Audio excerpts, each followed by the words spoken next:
Bonjour à toutes. Alors aujourd'hui, je voulais vous montrer les papiers qui sont issus du kit I Love Scrap, en sachant que du coup on peut les acheter à part, hein, bien évidemment. Moi, mon but aujourd'hui, c'est pas de vous montrer les papiers un par un, mais plus de vous expliquer ce qu'on peut faire avec. Donc déjà, le lot de papier à motif, donc vous avez 12 papiers recto verso, donc 6 modèles en 2 exemplaires. Alors qu'est-ce que vous avez? Déjà, vous avez 4 papiers ici qui sont un petit peu, on va dire, préconçus. On voit un extrait ici avec des cadres d'une des feuilles. Je vous les montrerai, hein, moi je vous montrerai ce que j'ai fait avec, hein. Mais du coup, là, c'est juste pour vous les montrer rapidement.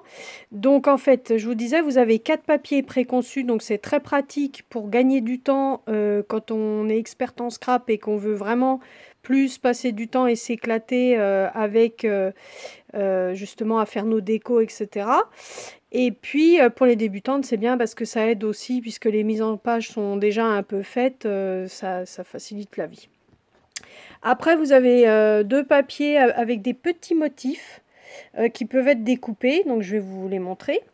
Vous avez 2 feuilles d'étiquette et après vous avez des autres papiers décorés, donc on peut utiliser soit en fond de scrap, soit pour les mini-albums, etc. Donc, je voulais vous montrer les étiquettes. Donc vous avez des étiquettes d'un côté qui sont comme ça, voilà, avec plein de motifs, etc. Alors vous voyez, hein, il y a des espaces vides, c'est là aussi où vous allez pouvoir utiliser les tampons et venir mettre vos textes.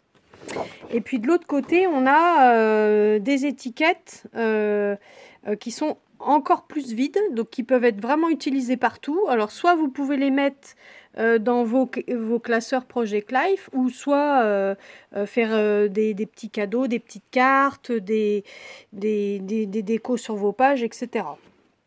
Donc ça, vous avez 2 papiers comme ça, vous pouvez utiliser une fois le recto, une fois le verso. Ceux qui sont avec des petits motifs, donc ceux-là pareil, je voulais vous les montrer, soit vous pouvez les utiliser en fond, ou vous amuser à découper les petits cadres pour les mettre en 3D sur une page, un mini-album, etc. Bon voilà, on va retrouver de l'autre côté, c'est un papier Vérani, je ne sais pas si vous voyez à l'écran, donc avec des petits origamis.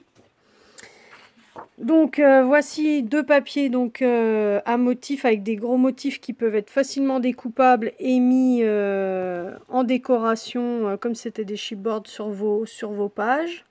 Donc voilà. Et de l'autre côté, on va retrouver plutôt les appareils photo et des origamis en couleur. Donc on a plein de possibilités. Soit en utilisant en page de fond, ou soit pourquoi pas s'amuser à découper dedans et faire des petites décos avec. Voilà. Ensuite, donc on a une autre collection de papiers où ça va être les faux unis, donc qui vont aller avec la collection qu'on vient voir.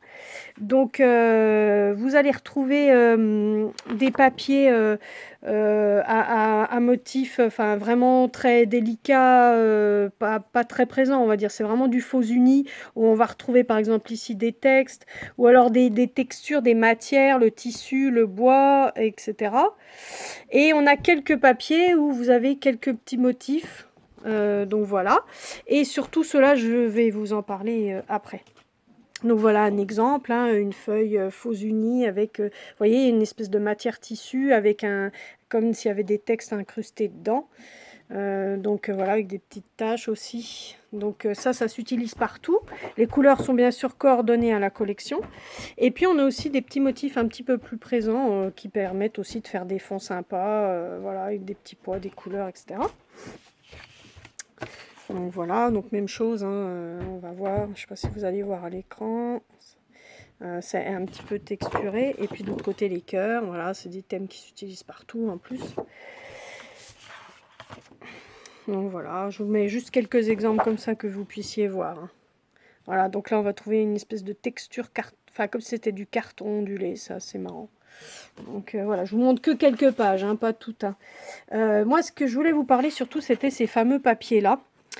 puisque vous voyez, c'est une feuille de papier qui est coupée en 4. Alors vous avez plein de possibilités avec ça. Soit vous pliez en 2, et ce qui vous permet de faire des mini-albums très rapidement. Il suffit après de relier avec une ficelle et vous avez plein de pages comme ça. Ou alors vous pouvez aussi les utiliser dans vos travaux, que ce soit des pages ou des cartes, et ça vous permet d'avoir encore plus de couleurs faux unies que ce qu'il y a déjà dans le kit, puisque vous avez en fait sur ces pages-là, vu qu'il y en a 4, mais que c'est recto verso, du coup vous allez retrouver 8 couleurs en fait supplémentaires que vous allez pouvoir associer à votre projet.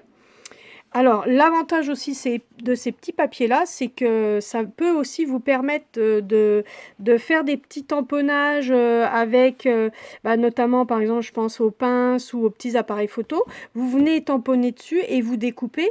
Et tout de suite, en fait, vous allez vous retrouver avec des décos qui ont une certaine couleur, associés au projet, mais qui ont aussi un petit peu de texture, puisque c'est des papiers qui sont un petit peu, voilà, faux unis texturés, matière, enfin, imitation carton, papier ou autre. Donc voilà, c'est vraiment le petit plus là de ces collections-là, c'est que du coup, en une seule feuille, finalement, on va se retrouver avec 8 couleurs supplémentaires qui vont se coordonner avec les collections.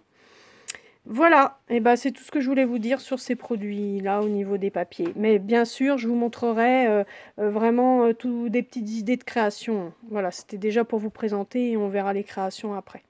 À bientôt!